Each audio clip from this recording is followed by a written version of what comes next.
Welcome, everyone. I'm Sue Barber, author, former IT director for a Fortune 500 company, turned executive coach, and this is the Visibility Factor podcast, where we explore how to raise your visibility and play bigger at work and in life. We'll explore key topics and welcome guests that help you shift your thinking about yourself so you can see new possibilities for your leadership. I'm on a mission to create a visibility movement for leaders to show their value and be seen for their true talent. Are you ready to take the next step towards a higher level of visibility for yourself? Let's go. Today's episode of the Visibility Factor podcast is brought to you by Amplify You, the ultimate program designed to unleash your full potential and amplify your success. Imagine having a personal coach cheering you on, guiding you through a journey of self-discovery, and helping you break free from those limiting beliefs that have been holding you back. That's exactly what Amplify You is all about. Whether you're a leader now or aspiring to be one, this program is your ticket to a more confident, empowered you. It's like having a supportive friend in your corner, encouraging you to dream big. It's about having the career success that you want and creating a life you truly deserve. Amplify You offers a unique experience to help you build the confidence to tackle any challenge life throws your way. If you're interested in learning more about the program, please visit susanmbarber.com and click on the menu item Programs. Are you ready to transform your life and your career? Let's make it happen. Hello, everyone. Welcome back to the Visibility Factor podcast. This is Sue Barber, your host. I'm thrilled today to bring my guest, Scott F. Burns, to you today. He has written a book called The Leader's Legacy, and it's really, really great. I've already read it, and I can't wait to share all the things about it with you. So, Scott, I'd love to have you introduce yourself to the audience. Thank you very much, and thank you for the invitation to speak on the podcast. I'm looking forward to talking with you over the next hour or so. So, by way of introduction, my name is Scott Burns. I am an executive coach. I'm an executive coach for about 16, coming up on 17 years or so. I also am a leadership development advisor, consultant, where I work with organizations to help them develop their important leadership strategies and execute on those leadership strategies. I'm also an author. We'll have a chance to talk about my new book today called The Leader's Legacy. And I'll talk a little bit about what inspired that and all things. I'm very passionate about leadership, and particularly what I call leadership done right. What my grandfather taught me was called leadership done right. So have a chance to talk about that. A little in way of background, I spent about 30 years working in a leadership development, organizational development, HR executive role in mostly Fortune 500 companies, where I got to focus on a whole lot of things. I had the good fortune to work with thousands of really amazing leaders and hundreds of senior leaders that I learned a whole lot from, among other things. And I coached and advised and got to have a little bit of an impact over, I'll call it a 30-year period of time. And about 3 years ago, made the decision to start my own coaching and consulting firm focused on all things leadership. Amazing. Right. So I'm, just as a starting point, I would love to get your perspective on how things have changed, right? Since you've been in corporations for a really long time, now outside of them in some ways, what are you seeing as the big changes that are happening for leaders today? Yeah, and that's a good question, Susan. I think, and it's funny, I thought about that quite a bit as I was writing my book, my leadership book, and I've really been writing the leadership book in my spare time on over the last 8 or 10 years or so, and just really started focusing on finishing it in the last year or so. But along the way, as I started really, in the book is really about what I've really recognized as those common and uncommon traits that the best leaders on the planet, at least the best leaders that I worked with and that I grew up with, and common and uncommon leadership traits that the best leaders really kind of demonstrated.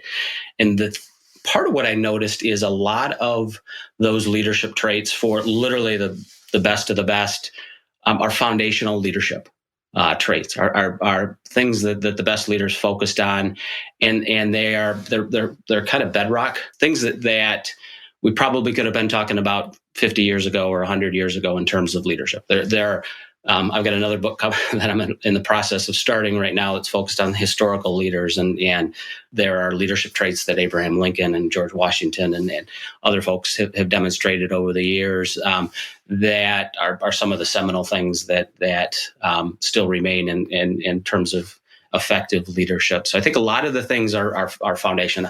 It starts with how much you care. And you care deeply about the people you have the opportunity to empower, to engage, to lead and develop in your organization, and your clients, and your business, and care about your own leadership. It starts with values. Where do you place your values? It starts with authenticity, and you talk quite a bit about that in the visibility factor, really being your true, authentic, best self. And that's what really makes the great leaders great. So a lot of the foundational things are the same that they've been for a long, long time.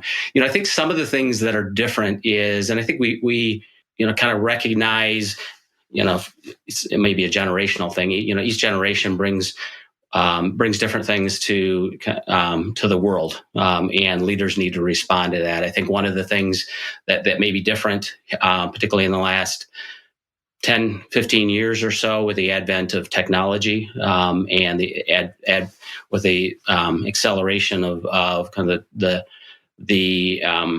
communication and tools that our people have, is I think the folks that we lead at this point are expecting a little bit more in terms of leadership, in terms of being able to develop them, in terms of what can you do to help them and enhance their skills, enhance their careers. So I think there's an increased focus on how we engage. We talk a lot about engagement in the last 10, 15, 20 years, and how important employee engagement is. I talk a little bit in the book about how do you create an authentic followership as a leader with the people you follow. And it starts with loyalty.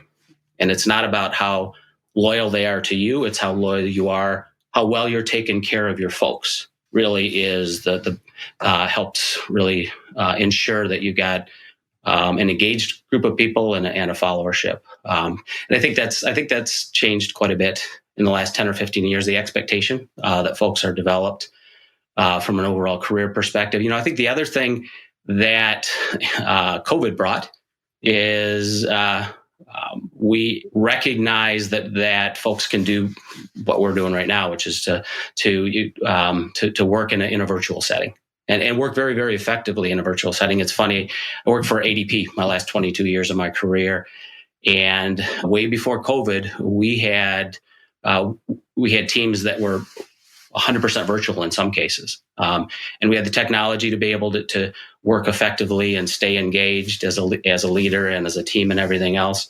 I helped spearhead a leading virtual teams program that we built at ADP that kind of flourished. And we ended up training several hundred leaders on how to very effectively lead virtual teams. And once we started gathering the best practices of how some of the best leaders led virtually, we recognized that you can lead as effectively virtually, and you can lead if you've got the right folks who are hardworking folks and are hitting their metrics and are motivated. They can work extremely effectively in either different parts of the country or in some cases now working from home.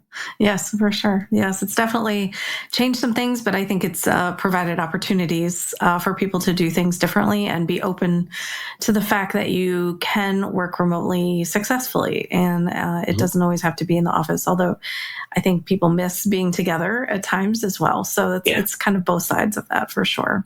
Yeah.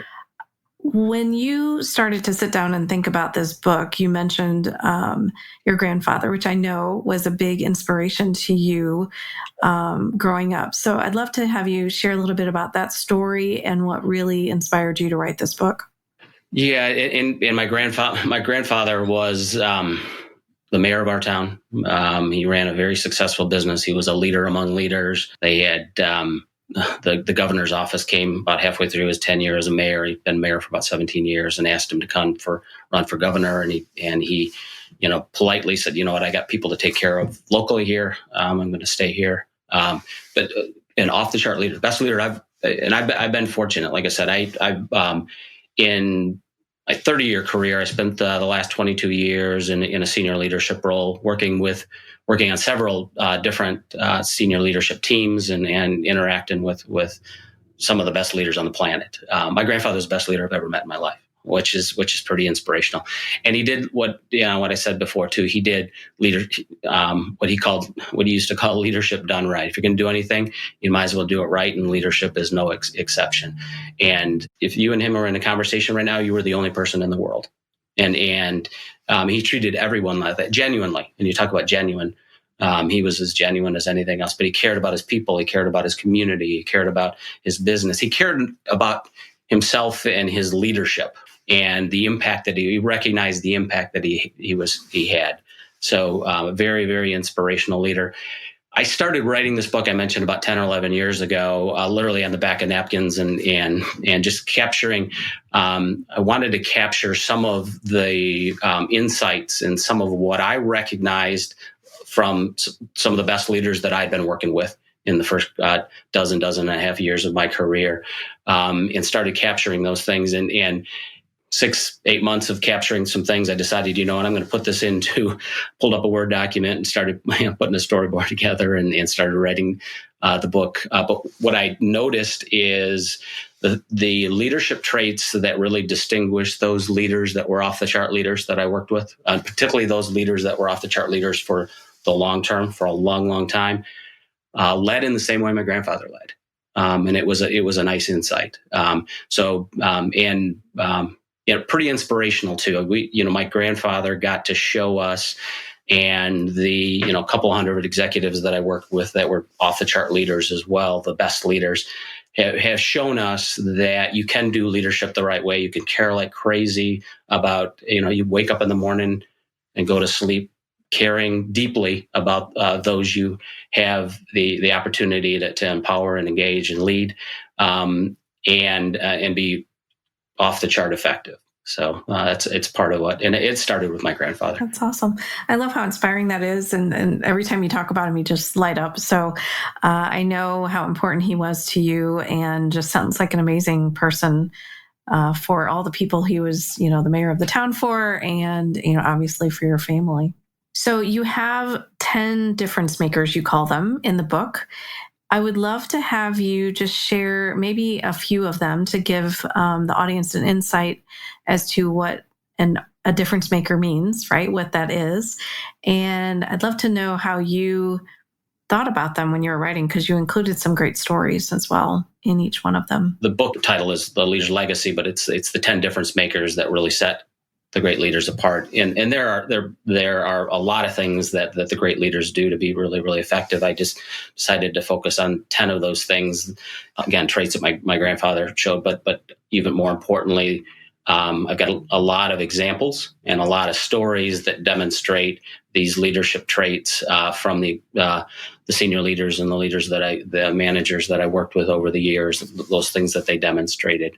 It starts with your own integrity. It starts with values. What are your leadership values? And it really does start with, again, back to some of the things you talk about, Susan, really understanding yourself as a leader. And that, among other things, means understanding the strongest of your strengths. Among other things, what I do as an executive coach is I'm a strengths coach. I get to work with a tremendous amount of extremely strong leaders out there, and part of what I do is I really challenge them to really understand at a depth what the strongest of their strengths are.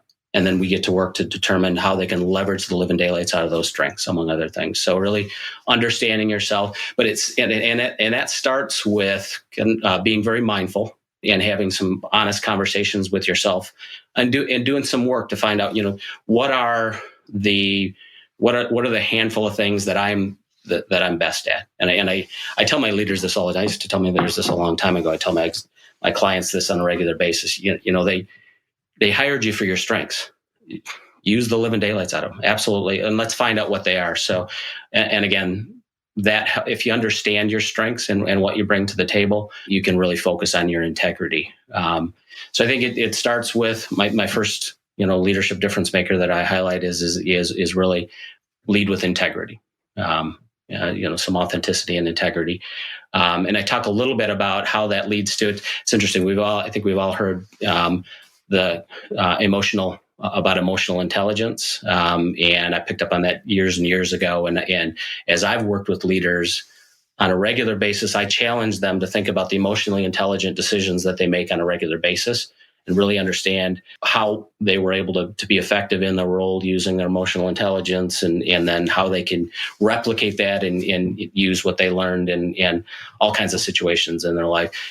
Over the last few years, particularly as I was writing the book, I started to think about emotional intelligence from a leadership perspective, and I really started thinking in terms of leadership intelligence. I kind of recognize those leaders who just get it. And they get it because they put the hard work in, they've learned along the way, they've learned from mentors, they learned from some pretty good leadership books out there and other things. But those leaders that just get it lead with what I call a strong leadership intelligence. And that means a lot of things. I mean, for example, the leaders who have a strong leadership intelligence really understand the organization and how to navigate their organization. They understand who the formal and informal leaders are. They understand what the written rules are and the unwritten rules are, and how to navigate those, and a whole lot of other things. So first thing that I really talk about in the book is leading with integrity and leading with a leadership intelligence and what that looks like. I alluded to a second one. Leaders demonstrate how much they care, and they care about everything deeply, and their behavior and what they do to get better as a leader and be even more and more effective as a leader each day demonstrates how much they care. And they care about their folks deeply. They care about their organization. They care about their clients. They care about their business. They care enough to invest in their own leadership as well, and to continue to want to be stronger and stronger leaders along the way. So I think a demonstration of how much you care, along with integrity, is important. The other thing that I noticed, and it came back to mind as I've been writing the book, and I had a chance. My grandfather passed away 26 years ago, and particularly in the last couple of years, as I've been interviewing my family and folks that have worked with my grandfather over the years, I got to relive a lot of memories.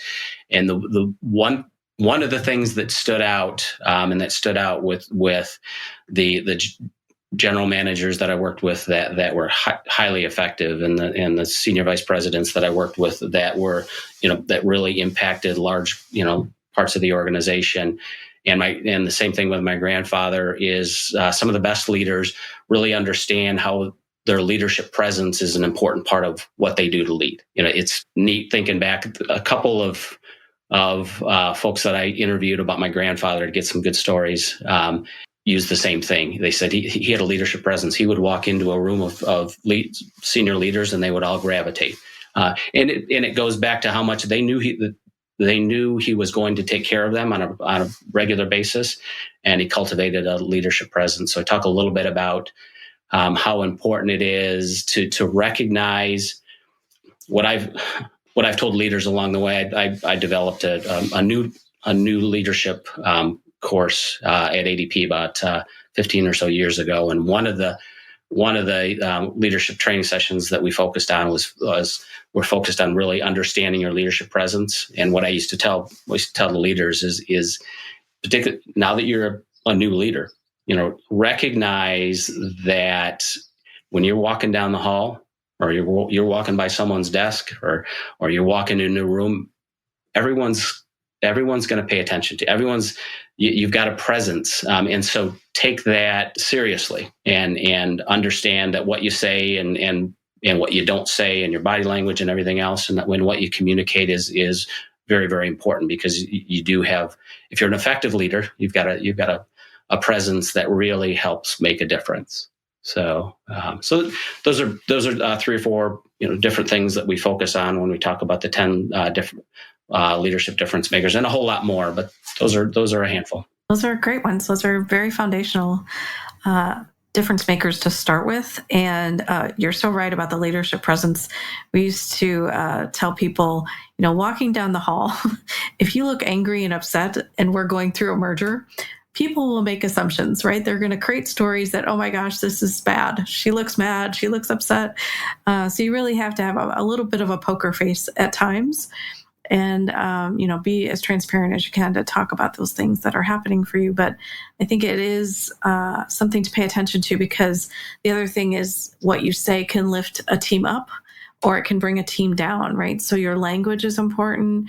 And it feels maybe like, as we're saying this, like pressure for leaders to be very mindful of. But I think once you get into the groove of it, it just becomes who you are. It just becomes what you do, and you don't have to think about it as much. But in the beginning, I think it is something to pay attention to and be very mindful of when you're leading teams, for sure. So I'm curious, of all of the experiences and the stories that you talked about in the book, are any of those really impactful for you? You mentioned your grandfather was obviously impactful for you, but any of the other stories that you shared that were really big lessons for you that you learned as a leader yourself? Yeah, a bunch of them. I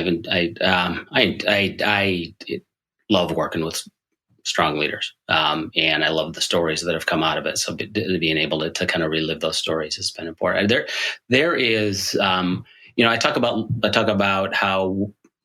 loyalty and how loyal you are to your folks, and if you're genuine about that and effective with your loyalty, folks will walk through. Folks will do amazing. Your teams will do absolutely amazing things. I tell a story about I was new into my senior leadership role, and I was actually 24 years ago. I was invited to to ADP, my last company, and brought in as a manager. First time in my career, I'd worked with senior leaders since the first day of my and worked with leadership teams in all of my career. First time I've been a manager. About 8 months into my manager tenure, I got a phone call from one of my leaders and asked if I would consider coming out and being a senior leader for a very large region that was going to go from one location to 4 locations. And one of the things I said to her, I said, I've been a manager for 8 months. I'm still learning how to, I'm on about page 16 of the manager manual here. I'm still learning this. And she said, you've got some good, I got faith in you and everything else. I ultimately said yes and moved out to Pennsylvania and got to work with the best general manager that I think ADP, my company, has ever seen before. Extraordinarily effective. Always won the region of the year, and he was a leader among leaders as well, among other things. So I learned in a kind of a leadership laboratory for the 6 years I was out working for him and for our expanding region along the way. But I was still pretty new at leadership, and I'm thrown into a very huge senior leadership role and learning on the fly. And I think I was doing okay, but I was doing my first year as a leader kind of struggles that I think most of us, you learn a lot along the way. Long story short, I got a phone call from that same senior leader who asked me, a year or so before to come out and lead this large organization. She said, some things I want to talk to you about. There's some things you really need to work on. I think you need to, and I think we got some things we can polish up, but we really need to talk a little bit about, can you fly out to Detroit and meet me out in Detroit and on Monday, and we'll have a meeting and we'll talk about some of these things. I'm like, okay. So run around the corner to my general manager's office and said, Bob, I got to book some tickets for a trip up to Detroit on Monday. And he said, well, what's it for? And I told him what it was for. And he said, okay, well, book 2 tickets. I'm like, what do you mean book 2 tickets? He says, I'm coming with you. I'm like, what do you mean? I can take this meeting on my own. I'm good. I'm all prepared. And he said, I'm coming with you. So long story short, we fly up there. He gets up at 4:00 in the morning.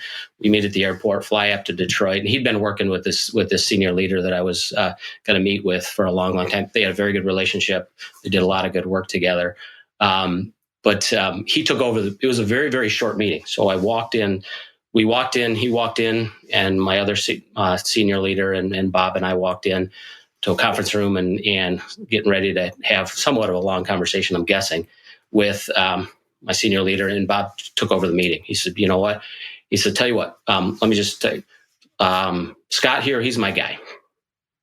I think he's new, he's learning some things, but he's got all the what he needs to do to learn to be an extremely good senior leader on my team, and he's my guy."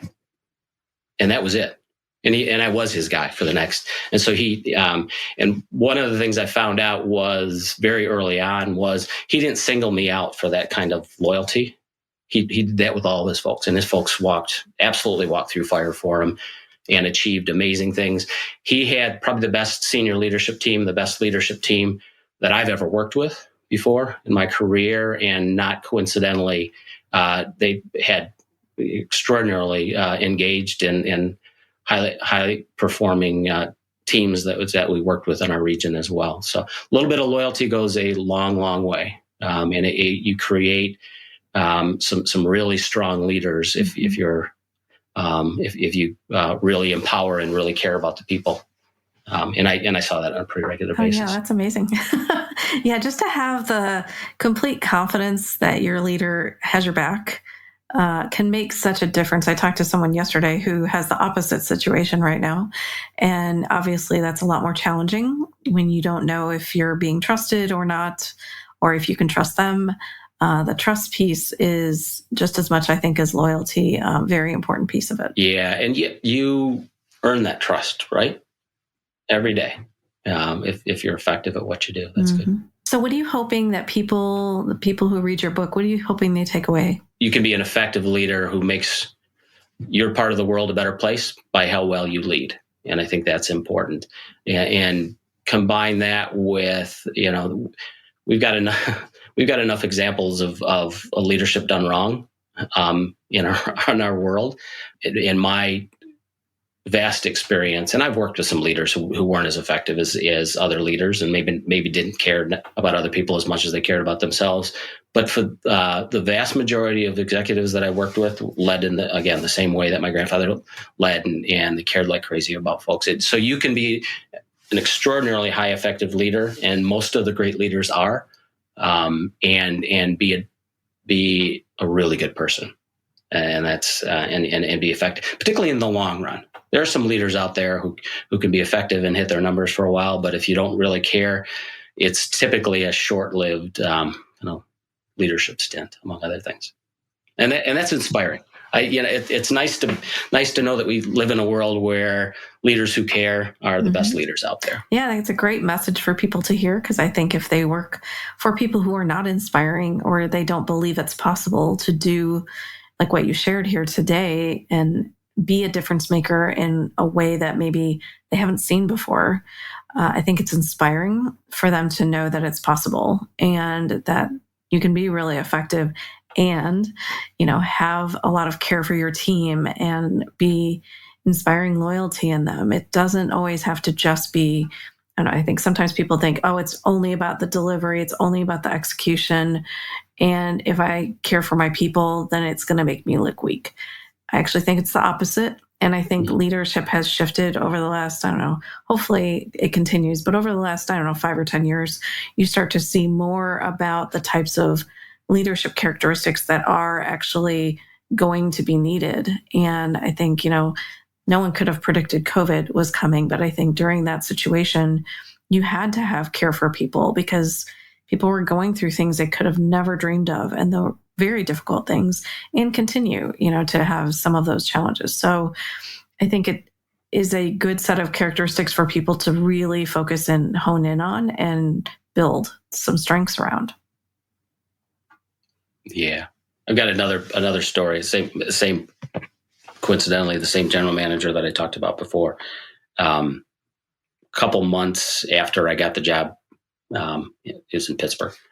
Happened to be in his office. We were talking about something, and something I remembered back to when we interviewed. I went out to interview. I interviewed I was with him for 8 hours. I interviewed with him for 8 hours, and he took me to took me to his country club and took me to where he played Little League baseball, showed me around his town, and met obviously all the leadership team and everything else. But the one thing I said to him at the time, a couple months in, I said, I found it interesting during our interview. We spent 8 hours with you, and you didn't ask me very many work-related or HR-related. I was going there for an HR exec role, HR-related things. And what he said is he said, Scott, he said, I figured they wouldn't have sent me an HR guy who didn't know his HR stuff or whatever. I just wanted to make sure that you were somebody that I could go out to lunch with, that I'd enjoy go out to lunch with. And in other words, you kind of be yourself. So that was a nice message. And I took the opportunity in that conversation I said, the other thing I've been curious about the first couple of months I've been out here is best region. You've run the best region for the last 12, 14 years or whatever. And so I said, what's your secret? He said, it's simple. He says, we just hire nice people. He says, we just hire nice. I said, it's got to be more complicated. He said, no, we hire nice people. So we can teach them how to do payroll and HR and everything else.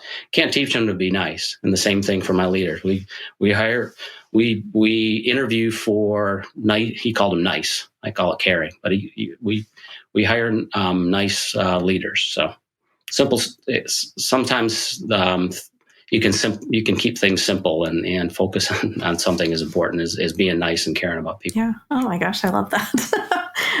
Not something you always hear. So I love that. And I hope it inspires people to start to think about that for themselves as they're hiring people, that you can teach them a lot of the skills they need to do their job, but you can't always change who they are, personality wise, or those types of things too. So awesome. Well, if people want to connect with you, where is the best place for them to connect with you at?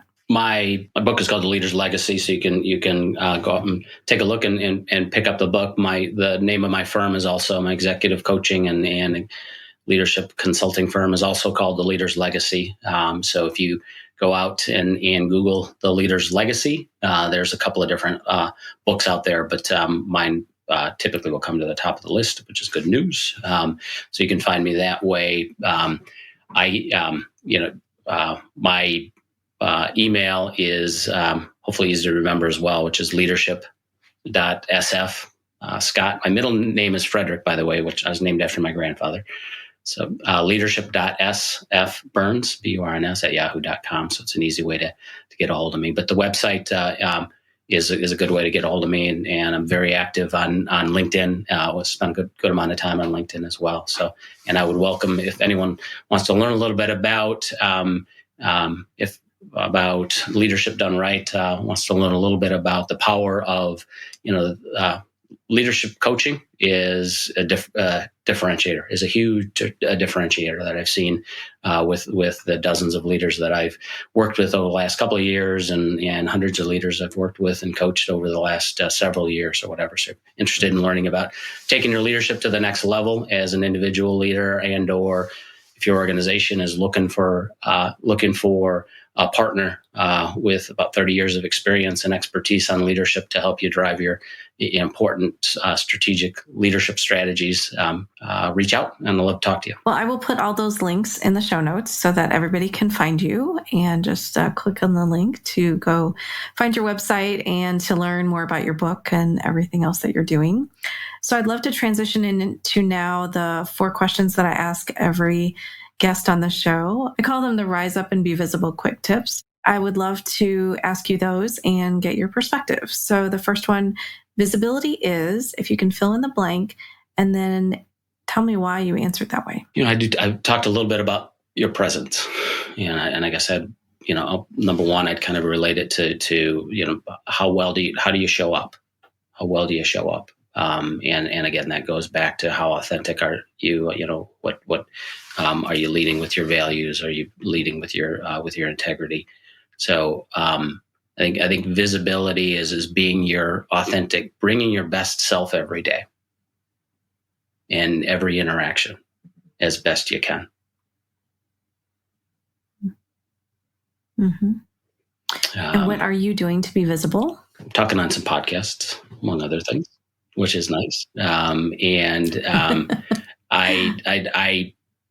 I love what I get to do. Part of the reason I decided to leave my corporate job a while ago and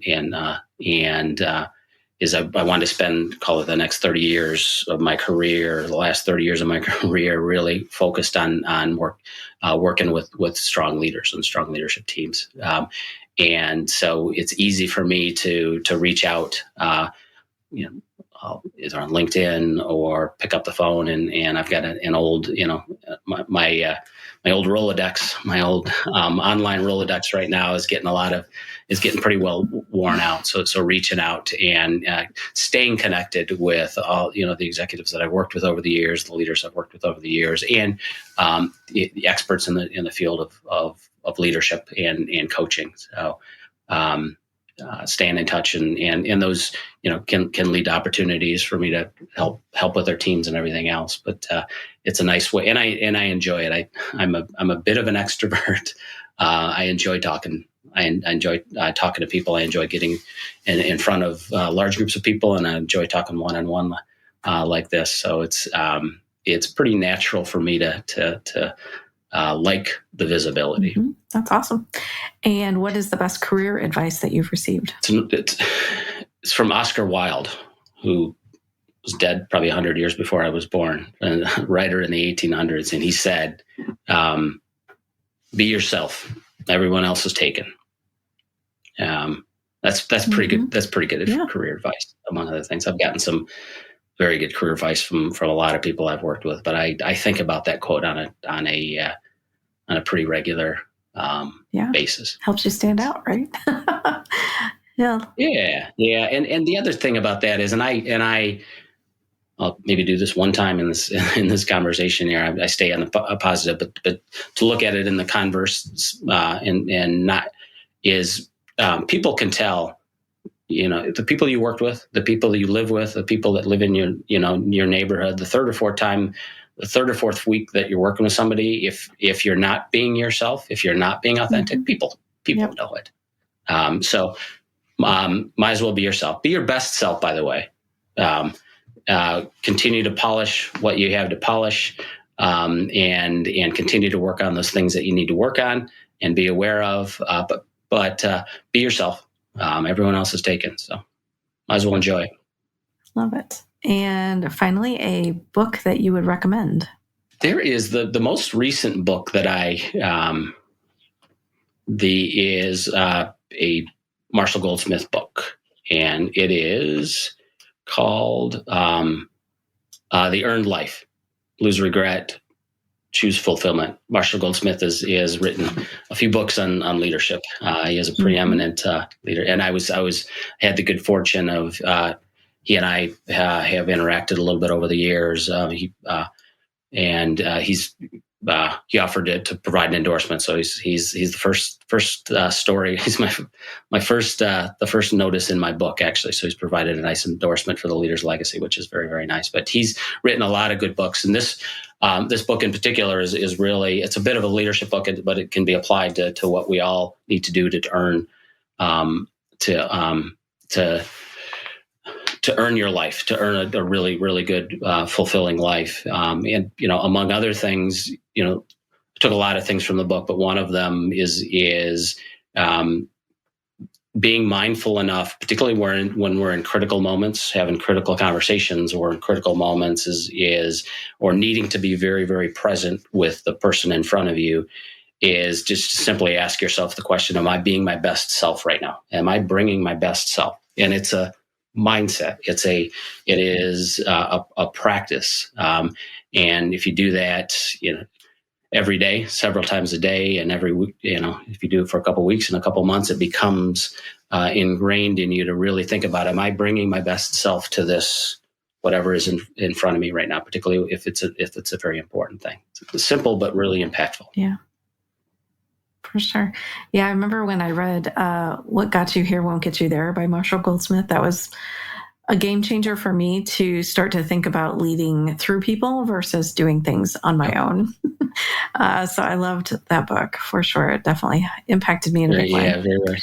Well, thanks so much for being here, Scott. I so appreciate you talking about your book. I love what you've written. I know it's going to inspire a lot of people to start to think about their own leadership and hopefully make some shifts where they need to. but that it's possible to do it in a way that maybe they haven't seen before, which I love. Yeah, very good. Thank you and thank you again for the invitation. Thank you for the contribution you've made with the Visibility Factor and with the book and all the folks you've touched with your podcasts. And again, thank you for the invitation today. Yes, well, it's great to have you. Well, thanks everybody for joining today on the Visibility Factor podcast, and we'll catch you on the next one. Thanks so much for listening to the Visibility Factor podcast. Remember that visibility starts with small steps that are intentional and consistent each day. Be bold, be visible, be the leader you were meant to be. Find us and subscribe on Apple Podcasts, Spotify, and wherever else you listen to podcasts. Follow us on all of our social media platforms, which are highlighted in the show notes. Thank you for listening, and we'll see you next time on the Visibility Factor podcast.